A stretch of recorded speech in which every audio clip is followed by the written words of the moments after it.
اعوذ باللہ من الشیطان الرجیم بسم اللہ الرحمن الرحیم یا ایہا الذین آمنوا اجتنبوا کثیرا من الظن ان بعد الظن اثم ولا تجسسوا صدق اللہ العظیم وصدق رسولہ النبی الکریم وَنَحْنُ عَلَى ذَلِكَ لَمِنَ الشَّاهِدِينَ وَالشَّاكِرِينَ وَالْحَمْدُ لِلَّهِ رَبِّ الْعَالَمِينَ رَبِّ اشْرَحْ لِي صَدْرِي وَيَسِّرْ لِي أَمْرِي وَاحْلُلْ عُقْدَةً مِّن لِّسَانِي يَفْقَهُوا قَوْلِي إِنَّ اللَّهَ وَمَلَائِكَتَهُ يُصَلُّونَ عَلَى النَّبِيِّ يَا أَيُّهَا الَّذِينَ آمَنُوا صَلُّوا عَلَيْهِ وَسَلِّمُوا تَسْلِيمًا اللہم صلی علی سیدنا و مولانا محمد معدن الجود والکرم وآلہ وصحبہ وبارک وسلم۔ تمام تعریفیں، حمد و ثنا اللہ تعالیٰ جل مجدہ الکریم کے لیے، درود و سلام نبی اکرم نور مجسم شفیع معظم احمد مجتبیٰ جناب حضرت محمد مصطفیٰ صلی اللہ تعالیٰ علیہ وسلم کی ذات والا صفات کے لیے حمد و صلات کے بعد قرآن مجید سورۃ الحجرات کی آیت نمبر 12 میں اللہ کریم نے فرمایا یا ایھا الذین آمنوا اجتنبوا کثیرا من الظن ان بعد الظن اثم۔ اے ایمان والو، بہت سارے گمانوں سے، بہت سارے خیالوں سے بچو۔ فرمایا بعض گمان بھی، بعض خیال بھی گناہ ہیں۔ کیسے بچیں؟ فرمایا ولا تجسسوا، یہ جاسوسی چھوڑ دو، یہ کسی کی باتوں، چھپی ہوئی باتوں کو تلاش کرنا چھوڑ دو۔ اس سے تم گمانوں سے بچو گے، وسوسوں سے بچو گے، خیالات سے بچو گے۔ نفسیاتی طور پر جو لوگ پاک صاف ہوتے ہیں نا، ان کی زندگی مطمئن ہوتی ہے۔ بہت زیادہ مال، دولت، وجاہت، شہرت کے باوجود جو لوگ نفسیاتی طور پر کسی میل کچیل کا شکار ہوتے ہیں، ذہنی طور پر، وہ ساری صلاحیتوں کے باوجود بھی کمزور، بے چین اور بے سکون رہ جاتے ہیں۔ زندگی میں گمان، سوچ، اپنی نفسیات کو ہمیشہ اچھا رکھیں۔ کبھی بھی اپنے آپ کو الجھاؤ کا شکار نہ ہونے دیں۔ جس آدمی نے سکون لینا ہے اس نے بھی یہاں سے لینا ہے، اپنے اندر سے۔ جس نے مطمئن ہونا ہے اس نے بھی خود بخود ہی ہونا ہے، اور جس شخص نے بے سکون رہنا ہے اس نے بھی خود بخود ہی رہنا۔ میرے نبی کریم علیہ السلام نے اپنے صحابہ کو مطمئن زندگیاں فراہم کیں، اطمینان بخش رویے حضور نے دیے۔ آپ غور فرمائیں گے کہ غریب ترین صحابہ بھی جب کوئی ان سے پوچھتا تھا کیفیت کیا ہے تو وہ کہتے تھے الحمدللہ، اللہ نے ہمیں نبی کریم کا غلام بنا دیا ہے۔ اب ہم خود اپنے آپ کو اتنا نفسیاتی طور پر کمزور کر لیتے ہیں، سوچ سوچ کے کہ فلانا بڑا ہو گیا ہے، میں چھوٹا رہ گیا ہوں، فلاں آدمی آگے نکل گیا، میں پیچھے رہ گیا ہوں۔ یہ چیز انسان کو کمزور کرتی ہے۔ انسان اگر یہ تصور کر لے کہ جو میرے حق میں بہتر تھا میرے رب نے مجھے عطا کر دیا ہے، اسے سکون نصیب ہوتا ہے، پھر نفسیاتی مسائل ختم ہوتے ہیں۔ بڑے بڑے سمجھدار لوگوں کو کالا جادو ہو جاتا ہے، اور بڑے بڑے عقل مند لوگ ہوتے ہیں جن کی بھابھی انہیں نظر لگا دیتی ہے۔ بڑے بڑے سمجھدار لوگ ہوتے ہیں کہ جن کی دکان کے آگے کوئی تعویذ پھینک جاتا ہے۔ بڑے سمجھدار لوگ ہیں لیکن وہ چھوٹی چھوٹی باتوں سے اتنے کمزور ہو گئے کہ سانپ سے ڈرتے ڈرتے رسیوں سے بھی ڈرنا شروع کر دیا۔ رسیوں سے، وہ جی میں صبح کل چل رہا تھا تو میرے پیچھے کوئی چل رہا تھا تو میں نے کہا سایہ ہوگا آپ کا، وہی ساتھ چلتا ہے۔ ایک حدیث ہے ترمذی شریف کی، اسے یاد کر لیں، بڑا نفع دے گی۔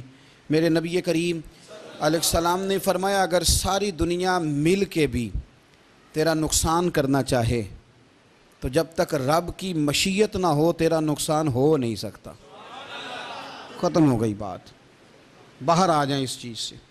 اور فرمایا سارے زمانے کے لوگ مل کر تیرا نفع کرنا چاہیں تو جب تک اللہ نہ چاہے وہ تیرا کوئی نفع کر نہیں سکتے. نقصان بھی اللہ کی مشیت پہ ہے، نفع بھی اللہ کی رضا پہ ہے. تو پھر آپ بلا وجہ لوگوں کو دیکھ کر ٹینشن کیوں لیتے ہیں؟ پریشانی کاہے کی ہے؟ آزمائش کس بات کی ہے؟ اپنے آپ کو سکون دیں، اپنے آپ کو مطمئن کریں، کہیں رب بڑا ہی مہربان ہے، اس نے جہاں اچھا سمجھا ہے وہاں اس نے مجھے رکھا ہے. اپنے ذہن کو اطمینان دیں، سکون دیں. میرے نبی کریم علیہ الصلاۃ والسلام کی پوری حیات مبارکہ میں آپ کو شکوہ نہیں ملے گا کہیں بھی. حضور یتیم پیدا ہوئے.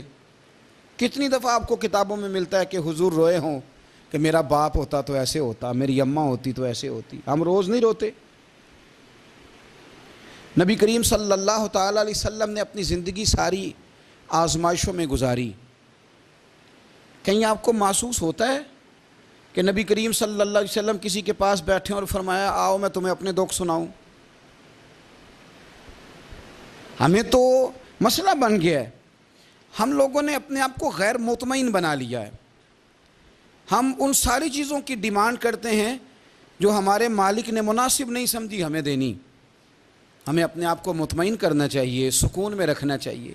اگر آپ تھوڑا سا اپنے آپ کو سکون دیں، اطمینان دیں، کہیں الحمدللہ، اللہ تبارک و تعالی جہاں جس کو چاہتا ہے وہاں اسے بٹھا دیا کرتا ہے. پھر ہم لوگوں کا منصب چھیننا چاہتے ہیں، حسد کرتے ہیں، بغض پیدا ہوتا ہے، عداوت پیدا ہوتی ہے، نقصان ہوتا ہے. فطری طور پر جو صلاحیتیں اللہ نے دی ہوتی ہیں ان کو بھی زنگ لگ جاتا ہے. زنگ لگنے لگتا ہے ان سب چیزوں کو جو اللہ نے اپنے فضل سے ہمیں دی ہوتی ہیں. تو بات کو یاد رکھیں، زندگی میں آپ مطمئن ہو جائیں کہ رب کریم نے جو دیا ہے وہ کمال ہی دیا ہے، کمال ہی. حضور کی ایک زوجہ محترمہ تھی تو ان کے ہاتھ ذرا لمبے تھے، مومنوں کی ماں. بعض خواتین نے ان سے کہا کہ لمبے ہاتھوں والی. ہم بنا لیتے ہیں نا یہ بھی بات کہ اس کا ناک موٹا ہے تو اس کی آنکھیں چھوٹی ہیں تو اس کے کان بڑے ہیں تو اس کے ہاتھ کیسے ہیں. تو کہا لمبے ہاتھوں والی. تو وہ پریشان ہو گئی. نبی کریم علیہ السلام تشریف لائے. کیا ہوا؟ عرض کی یا رسول اللہ مجھے لمبے ہاتھوں والی کہتے ہیں. تو حضور فرمانے لگے یہ پریشان ہونے والی بات ہے کہ خوش ہونے والی بات؟ یا رسول اللہ کیا مطلب؟ فرمایا تو کہہ کہ رب نے لمبے ہاتھ اس لیے دیے ہیں تاکہ میں سخاوت زیادہ کر سکوں. میں سخاوت زیادہ، یہ جو میرا چہرہ ہے نا، یہ جو آپ کا چہرہ ہے، یہ آپ کی چاہت ہے کہ اللہ کی؟ فی ای صورت ما شاء رکبک. اللہ فرماتے ہیں جیسے میں نے چاہا ہے ویسے تجھے بنایا ہے. تو اگر میرا موٹا ناک، میری چھوٹی آنکھیں، میری بڑی آنکھیں، میرے چپٹے کان، یہ میرے تو نہیں، یہ تو میرے رب کی چاہت ہے. مجھے اپنے موٹے ہونٹوں سے نفرت کرنی چاہیے کہ اللہ کی چاہت سے پیار کرنا چاہیے؟ مجھے اپنے کالے رنگ پر پریشان رہنا چاہیے کہ رب کی چاہت پر مجھے پیار آنا چاہیے؟ اللہ کی چاہت پر پیار کر، یہ چاہت ہے اللہ کی، یہ چاہت ہے. تو اللہ کی چاہت سے محبت کر. تو پریشان ہو رہا ہے فلانے کا رنگ ہو رہا ہے تو میرا کالا ہے، فلانے کا مکان بڑا ہے تو میرا چھوٹا ہے، فلاں بڑی گاڑی میں کیسے بیٹھ گیا؟ بھئی اللہ نے چاہا تھا بیٹھ گیا. اللہ نے میرے لیے سائیکل پسند کی ہے، مجھے الحمدللہ کہہ کے سائیکل پہ بیٹھنا چاہیے. اس نے پسند کی ہے، اس کی رضا ہے کہ میں یہاں رہوں. تو ایک بات تو یہ ہمیشہ یاد رکھیں کہ آپ اپنے آپ کو مطمئن کریں، زندگی میں سکون دیں. نفسیاتی طور پر ہم بڑے ڈسٹرب اس لیے ہیں کہ ہم بے سکون رہتے ہیں جان بوجھ کے، وجہ ہی کوئی نہیں. لیکن جب تک زندگی ہے اللہ نے زندہ رکھنا ہے، اور جب وقت آ جانا ہے تو پھر کوئی ہمیں بچا سکتا. تو ٹینشن کس بات کی ہے؟ ڈپریشن کس بات کا ہے؟ ایک بات. دوسری بات یہ کہ دوسروں کی نفسیات کا بھی تھوڑا تھوڑا خیال کریں. ہم پتہ کیا چاہتے ہیں؟ سارے میرے مطابق چلیں، پھر نفسیاتی مسائل پیدا ہوتے ہیں. میرے ساتھ اگر 100 بندہ پیار کرتا ہے تو ان کے مطالبے الگ الگ ہیں. کوئی کہتا ہے جناب کو پیار ہی کرنا چاہیے، ہر ایک سے مسکرا کے ملنا چاہیے. کوئی کہتا ہے حضرت صاحب اتنا بھی پیار کریں تو لوگ نگل جاتے ہیں، تھوڑی ڈنڈی پٹی بھی ہونی چاہیے. دونوں قسم کے لوگ ہیں نا جی. ایک وہ شخص ہے جو کہتا ہے اتنا بڑا مجمع ہے تو 2 سیکیورٹی گارڈ بھی ہونے چاہیے. تیسرا کہتا ہے جی یہ عجیب عجیب لگتا ہے، گارڈ رکھے ہوں کسی بندے نے، کسی بڑے تو یہ ہر بندے کا مطالبہ. اب آپ نے کیا کرنا ہے؟ آپ نے لوگوں کے مزاج کی رعایت کرنی ہے. جہاں تک آپ پیار کر سکیں آپ نے کرنا ہے. جہاں تک محبت کر سکیں آپ نے محبت. نبی پاک نا بچوں کے مزاج کا خیال کرتے, چھوٹے بچوں. حضور پاک سے گزرتے تو فرماتے السلام علیکم. ایک بچے نے نا حضور کے کپڑوں پر پیشاب کر دیا تھا. اس کی ماں پریشان ہو گئی. بخاری ہے. یا رسول اللہ وہ بچہ تھا پتہ نہیں چلا. تو نبی پاک فرمانے لگے کیا ہو گیا, وہ بچہ ہے, اللہ نے پانی پیدا کیا نا, ابھی اس پہ پانی بہائیں گے سب ٹھیک ہو جائے گا. وہ بچہ ہے. لیکن حاجی صاحب گھر میں بگڑ جاتے ہیں. پوتا اگر پیشاب کر دے کہتے ہیں میں نماز پڑھنی ہوں, وہ بگڑ جاتے ہیں. پیر صاحب بگڑ جاتے ہیں اس بات پہ. علامہ صاحب بگڑ جاتے ہیں.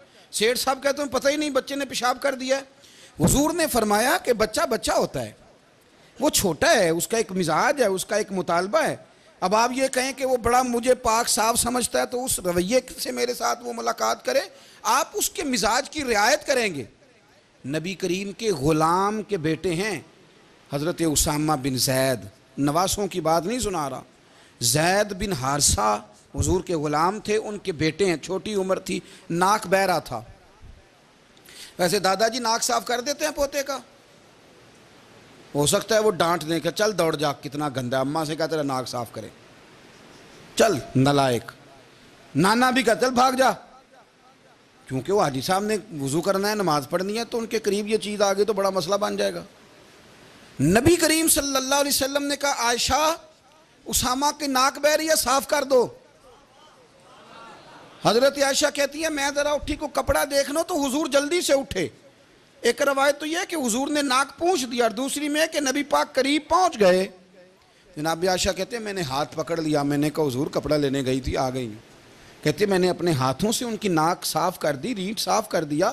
اللہ کے رسول گویا میری طرف دیکھ کے مسکرائے, حضور راضی ہوئے. بچے تو بچے ہوتے ہیں, بچے تو بچے ہوتے ہیں. اب آپ کو بچہ حاجی صاحب مانے, پہلے نمازی صاحب مانے, آپ کو پہلے بچہ جو ہے وہ بڑا سیاںہ مانے, سمجھدار مانے, عقل مند مانے, پیر صاحب مانے. چھوٹا بچہ تو وہ نہیں مان سکتا. آپ اس کی نفسیات کے مطابق اس کے ساتھ چلیں. آپ رویہ وہ رکھیں کہ وہ بچہ ہے, وہ چھوٹا ہے. حضور بچوں کے پاس سے گزرتے تھے تو انہیں سلام کہتے تھے. آپ بھی کہتے ہیں, آج سے کہیں گے. حضور گزرتے چھوٹے کہتے السلام علیکم. اور نبی پاک صلی اللہ علیہ وسلم کبھی کبھی نا بچے کھیل رہے ہوتے تو حضور بیٹھ جاتے, فرماتے یار میرے سینے سے تو لگو.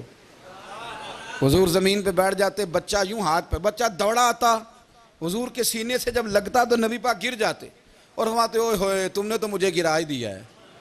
یہ بچوں کے ساتھ آپ جو رویہ رکھیں گے وہ میٹھا ہوگا. اب آپ کہیں گے چونکہ اب میں ایک عہدے پہ ہوں, میں ایک منصب پہ ہوں, تو یہ آپ کی نفسیاتی کمزوری ہے. پھر کیا ہوتا ہے, بچوں کو ڈانٹ کے رکھا جاتا ہے, بے جا ڈانٹ ڈپٹ, بے جا سختی, اور بے جا ان کے ساتھ رویے, اور ان کے ساتھ بڑی عجیب و غریب قسم کی جو ہے وہ ہماری جو ہے وہ گھٹن گیپ آ جاتا ہے بچوں کے درمیان. بچے, میں کہا کرتا ہوں پھر بچے ہمیں دکھ نہیں سناتے, وہ پھر غلط آدمی کو دوست بناتے ہیں, پھر اس غلط آدمی کو اپنی بات بتاتے ہیں, غلط آدمی رازدار بن جاتا ہے. آپ ان کی نفسیات کے مطابق ان سے پیار کریں, انہیں ٹائم دیں. آپ دیکھیں یہ کیا سوچتے ہیں, کیا کہتے ہیں, کس طرح کا ان کا رویہ ہے بچوں کے ساتھ. پھر نوجوان جب کوئی ہو جاتا ہے تو اس کی سوچیں جوان ہو جاتی ہیں.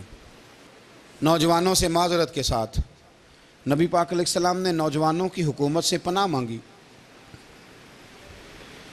نوجوانوں کی حکومت سے پناہ مانگی ہے, اس لیے کہ نوجوان بڑی جلدی پیار بھی کرتا ہے اور بڑی جلدی نفرت بھی کرتا ہے. سوچیں مضبوط نہیں ہوتی. نوجوان آدمی, جوان آدمی, بکھری ہوئی سوچیں ہوتی ہیں. میرے رسول کریم صلی اللہ علیہ وسلم نوجوانوں سے ان کے مزاج کے مطابق ڈیل کرتے تھے, ان کی طبیعت کے مطابق ان کی ذہن سازی کرتے تھے. ہم نا جوانوں کو وقت نہیں دیتے, ہم مطالبہ کرتے ہیں نوجوان سے کہ وہ ہے نوجوان باتیں بوڑھوں والی کرے.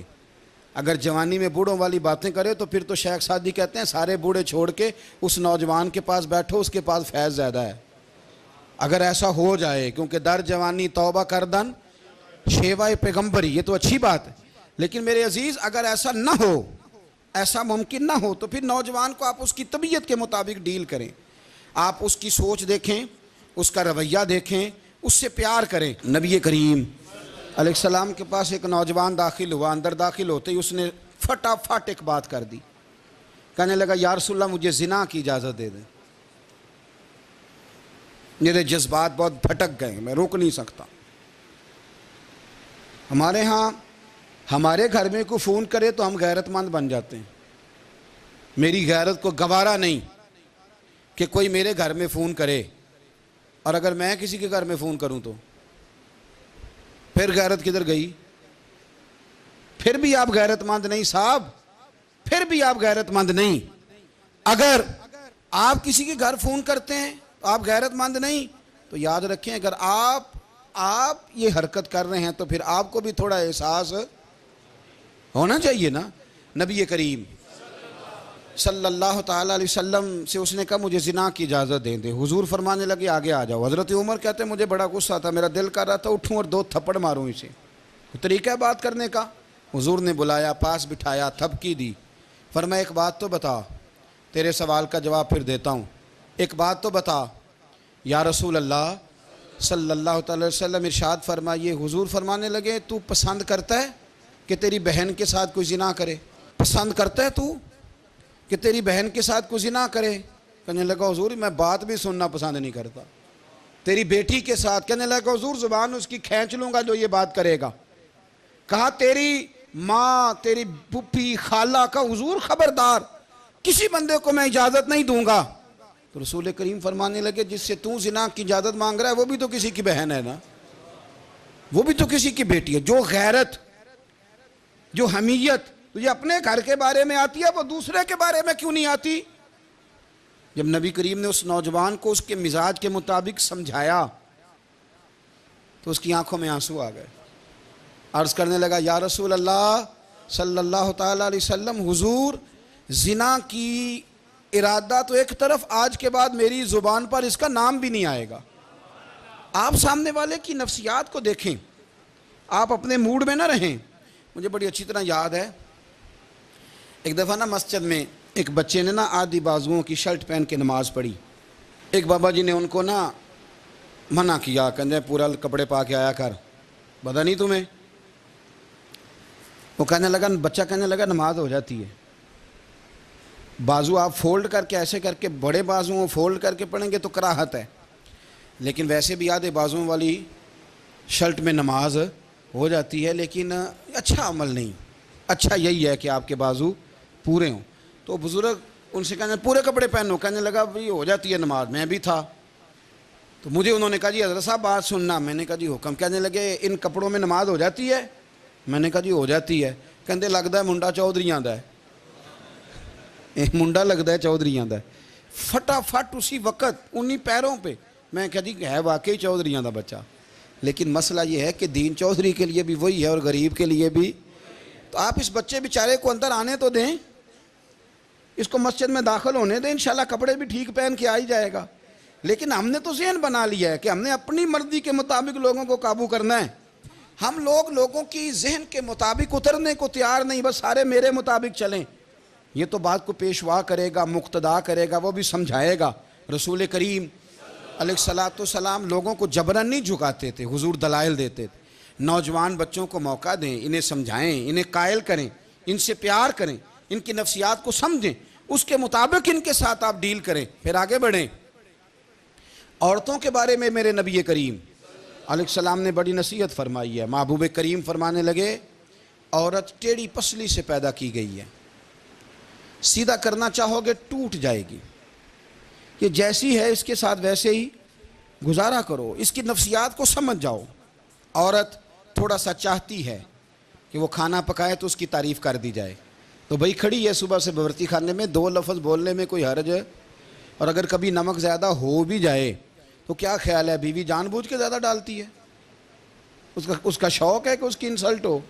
ہمارا رویہ اتنا سخت ہوتا ہے، بعض اوقات اتنا تکلیف دہ ہوتا ہے کہ اس سے جذبات کو ٹھیس پہنچتی ہے، مزاج میں خرابی آتی ہے۔ تھوڑی تعریف دیکھیں، عورت چاہتی ہے تھوڑا سا کہ میرے خاندان والے، میرے سسرال والے میری تھوڑی عزت کریں، تو وہ اگر سارا کچھ چھوڑ چھاڑ کے آ گئی ہے تو جس طرح ہم اپنی بیٹی کے لیے ذہن رکھتے ہیں عزت کا، اگر تھوڑا اس کے لیے بھی بنا لیں گے تو میرا خیال ہے کوئی حرج والی بات ہم نا لوگوں کا خیال رکھنے کی بجائے لوگوں کو چڑھاتے ہیں. ناراض تو نہیں ہو جائیں گے آپ؟ نہیں رہن دینے ہیں، لگتا ہے تو ہو جانا ہے بھائی. چڑھاتے ہیں لوگ. کسی نے کہہ دیا نا کہ یہ میرے گھر نہ آئے آج کے بعد، باپ نے بیٹے کو کہہ دیا یہ تیرا رشتہ دار نہ آئے، وہ کہتا ہے تو سویرے ضرور آئیں، ویکھاں گا تینوں کیڑا ڈکدا ہے، آنا صبح. وہ کسی نے کہہ دیا نا اس گلی سے نہ گزرنا، کہنا میں ابھی گزروں گا، تو دیکھ لے جو تو نے کرنا ہے. ہم لوگوں کی نفسیات کے بلکہ پتہ چل جائے نا فلانے کو فلان چیز بری لگتی ہے، اس کو لوگ زبردستی کرتے ہیں، چڑھاتے ہیں، نفرتیں پیدا کرتے ہیں، اس کے اندر غرور لاتے ہیں، مزاج کے اندر چڑچڑاپن پیدا کرتے ہیں. یہ کام نہ کریں. آپ اپنے لیے کیا گراؤنڈ بنا رہے ہیں کہ لوگ آپ سے نفرت کریں، لوگ تکلیف دیں آپ کو.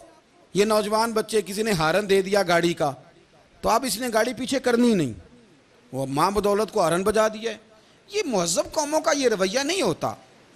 یہ تو وہ قومیں ہیں جو مطلب بڑی تنگ ہیں اپنے آپ سے. یہ بڑے آوازار لوگ ہیں.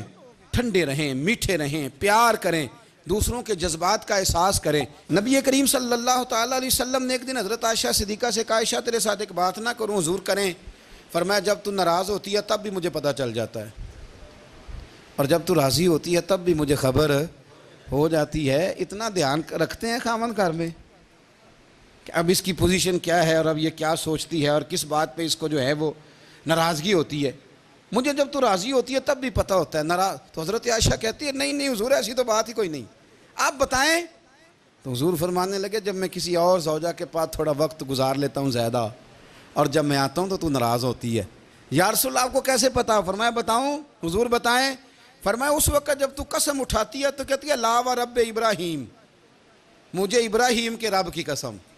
اور جب تو مجھ سے راضی ہوتی ہے تو کہتی ہے لا و رب محمد، مجھے محمد کے رب کی قسم. تو پھر حضرت ابراہیم کا نام لے لے کے کہ حضرت عائشہ کہنے لگی محبوبہ قربان جاؤں، بات بالکل ٹھیک ہے. ایسے ہی ہے یا رسول اللہ، بالکل ایسے ہی ہے. جب تھوڑی خفگی ہوتی ہے تو میں یہ کام، تو حضور تو لوگوں کے مزاج کا خیال کرتے تھے. نبی کریم کو تو پتہ ہوتا تھا، لیکن ماں بدولت کہتے ہیں سارے میری مرضی کے مطابق چلیں. ہاں میں نے زندگی میں یہ تجربہ بھی کیا ہے کہ آپ لوگوں کا خیال رکھنے لگ جاتے ہیں تو لوگ خراب بھی ہو جاتے ہیں، اس میں کوئی شک نہیں.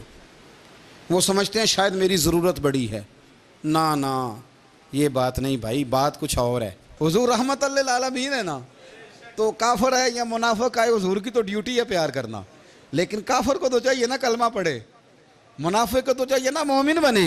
او بھائی میں نے کہا وہ بزرگ ہیں، ان کی ذمہ داری ہی پیار کرنا ہے، وہ جو بھی جائے گا اس سے. لیکن تو بتا تو نے پیار میں سے سیکھا کیا ہے، لیا کیا ہے، تیرے اوپر اثر کیا ہے. پیار کرنا، شفقت کرنا اور ہے، یہ جملہ میرا یاد رکھنا. پیار کرنا کسی سے اور ہے اور اس سے راضی رہنا یہ بات اور ہے. کسی پر شفقت کرنا اور ہے اور اس بندے سے راضی رہنا. یہ آپ دیکھیں کہ وہ راضی ہے آپ سے کہ نہیں، کہ خالی پیار ہے، خالی شفقت ہے. شفقت تو مجبوری ہے، کرنی ہے. تو میرے عزیز یاد رکھیں نبی کریم تھوڑا تھوڑا خیال کرتے، دیکھتے بندہ اس کے مزاج کے مطابق. دیہاتی آتا تو حضور اس کا بھی خیال کرتے. حضرت ظاہر دیہاتی تھے، وہ آتے تھے ترکاریاں لے کے گاؤں سے. نبی کریم صلی اللہ علیہ وسلم پیار کرتے تھے. وہ کئی دفعہ عجیب و غریب باتیں بھی کرتے تھے، حضور محبت سے پیش آتے تھے. آپ سامنے امام حسن کے پاس ایک بندہ ہے، بڑی مزیدار بات داتا علی اجویری نے لکھی، مجھے پڑھ کے بڑا ہی مزہ آیا اور سمجھ بھی آئی کہ اہل بیت نبوت کی اصل مخالفت کون کرتا ہے. ایک شخص آیا تو اس نے آ کے نا معاذ اللہ حضرت مولا علی شیر خدا کو، معاذ اللہ ثم معاذ اللہ، امام حسن کے والد کو برا بھلا کہا. پھر امام حسن کو کہا. وہ برا بھلا کہتا جا رہا ہے، امام حسن مسکراتے جا رہے ہیں، ہنستے جا رہے ہیں. انجوائے کرنے کا آپ کا موڈ بن جائے تو سب کچھ انجوائے ہو سکتا ہے، لیکن اگر آپ نے مرچیں دانتوں کے نیچے رکھ کے اچھی طرح چبا لی ہوں اور کانوں سے بھی دھواں نکل رہا ہو تو پھر تو بھائی کوئی چیز بھی انجوائے نہیں ہوتی. پھر تو قصور یہ ہے کہ مرچیں نہیں چبانی تھی، آپ نے اپنا مزاج خود بڑا کڑوا کر لیا ہے، وہ کیسے کام چلے گا. وہ آیا تو اس نے آ کے نا امام حسن کو، آپ کے والد کو معاذ اللہ ثم معاذ اللہ نقل کفر نہ باشد برا بھلا کہا. وہ کہتا جا رہا ہے، امام صاحب ہنستے جا رہے ہیں. جب وہ تھک گیا تو امام حسن فرمانے لگے روٹی کھانی ہے، بھوک تو نہیں لگی ہوئی؟ کہنے لگا بڑی لگی ہوئی ہے. فرمانے لگے اس کو روٹی کھلاؤ. اس کو روٹی کھلائی. فرمایا تیرا حال؟ کہنے لگا بڑا غریب ہوں. ایک پیالے میں چاندی بھر کے امام حسن نے اسے دی، اور جب اس کو دے دی نا تو غور سے چہرہ دیکھنے لگا، کہنے لگا آپ کا حلم دیکھ کے، سخاوت دیکھ کے مجھے یقین آ گیا ہے کہ آپ واقعی خون رسول ہیں۔ امام صاحب فرمانے لگے یہ بیچارہ اصل میں تنگ ہے اپنی زندگی سے، اصل اس کا حال کوئی نہیں، تو میرے ساتھ یہ حرکتیں کر رہا ہے۔ تو یہ آپ سمجھیں اس بات کو، کچھ لوگ بیچارے ویسے ہی تنگ ہوتے ہیں، پریشان ہوتے ہیں، ویسے ہی بلا وجہ معاملہ ہی کوئی نہیں۔ امام حسن رضی اللہ تعالیٰ عنہ نے ہمیں سبق دیا ہے۔ وہ علامہ اقبال کہتے ہیں کہ ایک مولانا نا میرے سامنے نا ایک بھوکے آدمی کو سامنے بٹھا کے تو حدیث پاک کا درس دے رہے تھے۔ بندے کو بھوک بڑی لگی ہوئی تھی، وہ درس دیتا جا رہا ہے۔ تو اقبال کہتے ہیں میں نے اسے کہا کہ فاقہ کش کو درس شریعت سے کیا غرض، اس کے شکم کی آگ کو تو روٹی چاہیے، میں اسے روٹی کھلا، اسے تیری کوئی سمجھ نہیں آ رہی، تو بھوک لگی ہوئی ہے، پہلے کھانا کھلا لے، پھر ذرا اس کے ہوش ٹھکانے آئیں گے، پھر اسے دین کی بات بتانا۔ ہم لوگوں کا ذہن نہیں سمجھتے کہ بندہ کس قسم کا ہے۔ سارے ہی صحابہ حیا والے تھے، سارے ہی اکرام والے تھے، پر حضور سید عالم صلی اللہ علیہ وسلم کی پیاری زوجہ حضرت عائشہ صدیقہ رضی اللہ تعالیٰ عنہ فرماتی ہیں کہ میں حضور کے گھر میں پردے کے پیچھے دیکھ رہی تھی، نبی کریم آرام فرمائیں، تو حضور کی نا تہمت مبارک پنڈلیوں سے ذرا اونچی ہو گئی، پنڈلیوں سے ٹخنوں تک مرد کا چھپا ہوا ہو تو وہ جائز ہے، اس سے نیچے ننگا نہیں کرنا چاہیے، اوپر اس سے ٹخنوں سے اوپر، نیچے ہو بھی جائے تو خیر ہے۔ حضور کی پنڈلیاں نا تھوڑی سی چادر ہٹی ہوئی تھی، پنیاں کہتے ہیں ہم پنجابی میں، پنڈلیوں سے ذرا چادر ہٹ گئی، حضور لیٹے رہے، آرام فرما رہے۔ فرماتی ہیں باہر دستک ہوئی، حضور نے فرمایا کون ہے؟ عرض کی ابو بکر صدیق ہوں یا رسول اللہ، اجازت ہو تو حاضر ہو جاؤں؟ حضور نے فرمایا آ جاؤ۔ کہتے ہیں حضور لیٹے رہے، حضرت ابو بکر آئے، بات چیت ہونے لگی، تھوڑی دیر کے بعد پھر دستک ہوئی، کون ہے دروازے پہ؟ یا رسول اللہ عمر بن خطاب ہوں۔ فرمایا آ جاؤ، آ گئے، بات چیت ہوتی رہی، تھوڑی دیر کے بعد عثمان غنی آئے، یا رسول اللہ آ جاؤں؟ فرمایا عثمان ذرا ٹھہر۔ حضرت عثمان ٹھہر گئے، نبی کریم اٹھ کے بیٹھے، چادر مبارک پنڈلیوں کے گرد لپیٹی، اپنے کرتے کو سیدھا فرمایا، کہا عثمان آ جاؤ۔ تو عثمان آئے، بات چیت ہوئی، چلے گئے۔ سیدہ کہتی ہے میں نے پوچھا یا رسول اللہ عثمان تو بڑی ٹھنڈی طبیعت کا بندہ ہے، وہ تو بڑا میٹھا آدمی ہے حضور، کوئی جاہو جلال نہیں، کوئی بات نہیں، کوئی، وہ تو بڑا پیارا ہے۔ عمر آئے تو آپ لیٹے رہے، ابو بکر آئے تو آپ لیٹے رہے، تو عثمان؟ حضور فرمانے لگے عائشہ عثمان سے تو فرشتے بھی حیا کرتے ہیں، عثمان سے تو فرشتے بھی حیا کرتے ہیں، تو میں نہ حیا کروں؟ آپ اس بات کو سمجھیں، غور کریں کہ اگر ان کی طبیعت اس طرح کی ہے کہ وہ کہتے ہیں کہ وجود زیادہ چھپا ہوا ہونا چاہیے، تو نبی پاک نے ان کی طبیعت کا خیال کیا ہے، حضور نے ان کے مزاج کا۔ تو آپ کو نہیں پتا کہ ابا جی آپ کے کیا سوچتے ہیں، کیا چاہتے ہیں؟ آپ کو نہیں پتا آپ کے استاد کا مزاج کیا ہے؟ آپ کو نہیں پتا آپ کے مرشد کامل کی طبیعت کس طرح کی ہے؟ وہ کن باتوں میں راضی ہوتے ہیں، کن میں ناراض ہوتے ہیں، ہمیں سارا پتا ہوتا ہے، لیکن ہم چاہتے ہی نہیں صحیح کرنا معاملات کو۔ ہم اپنے وجود پر تھوڑا سا بوجھ ڈالنا ہی نہیں چاہتے، اپنی طبیعت کو تھوڑا سا تکلیف دینا ہی نہیں چاہتے۔ حضرت صدیق اکبر رضی اللہ تعالی، مالدار آدمی، کروڑوں پتی شخص، لیکن انہوں نے نا ایک موقع پہ پھر ٹاٹ کا لباس بھی پہن لیا۔ تو کسی نے ان سے کہا ابو بکر یہ کیا؟ فرمانے لگے نبی کریم کو، میرے آقا کو غریبی پسند ہے، تو ابو بکر غریب بن گیا ہے، ختم ہو گئی، جے سونا ہی میرے دکھ وچ راضی تے میں سکھ نو چلے ڈاواں، ٹھیک ہو گئی بات۔ وہ جس حال میں رکھے اس حال میں راضی رہنا ہے۔ یہ جو مزاج ہے نا ہمارا کہ میں ڈھلنا نہیں چاہتا، میں بدلنا نہیں چاہتا، ہم تو غلام ہیں پھر بھی نہیں بدلتے۔ تھوڑا سا خیال کریں۔ میں کہا کرتا ہوں کہ اماں کو زیادہ نہیں ضرورت پیسوں کی، ہاں ماں تو ماں ہوتی ہے، وہ کو ریٹ لگا کے تیرے سے پیسے مانگے گی۔ اماں کو تو بس اتنی ضرورت ہے کہ ماں جو کہہ دے جی کر دو۔ ماں کو تو اتنی ضرورت ہے کہ 2 منٹ رات کو بیٹھ جاؤ پیروں میں، اماں لا تیرے پیر دبا دوں، بھائی اتنا ہی کافی ہے۔ وہ کہے گی اوہ ہو میرا پتر بڑا چنگا، اللہ وہی انج دی اولاد سارے نو دے وے، او بھائی ایسے کر دے۔ وہ تو سویرے پورے محلے کو، ابا جی کو کوئی نہیں ضرورت تیرے پیسوں کی، ہاں نا، ان کو تو ضرورت ہے۔ تو کبھی کبھی تو ان کو موٹر سائیکل پہ بٹھائے اور کہ ابا جی منڈی جانا تھا، میرا دل تھا کٹھے چلیں گے، آئیں ذرا پیار سے چلتے ہیں، کبھی ان سے پیار کرے، کبھی کہے ذرا کندھے نہ دباؤں۔ او یارو اس کی ضرورت ہے، نہیں ضرورت مرشد کامل کو کسی کے پیسوں کی، نہ، اللہ جانتا ہے جو کامل آدمی ہوتا ہے اسے ضرورت ہی نہیں ہوتی۔ اسے تو اتنی ضرورت ہوتی ہے کہ اس نے کہہ دیا سیانے بن جاؤ تو سیانے بن جاؤ، اس نے کہہ دیا نیک ہو جاؤ تو نیک، اس نے کہا ہے کہ آج آ جانا تو پھر، اور نہ یار کہاں ضرورت ہے تیری، میں اتنا ہی بڑا، ہم لوگ دوسروں کے بارے میں سوچتے ہی نہیں، بس میں مجھے سکون دو، میرے مطابق ڈھل جاؤ، میری بات کرو، اور نہ یارو میرے رسول کریم، میرے نبی رحمت سرور دو عالم صلی اللہ علیہ وسلم دوسروں کا خیال کرتے، ان کے مزاجوں کا خیال کرتے، ان کی طبیعت کا خیال کرتے، ان کے معاملات کو دیکھتے۔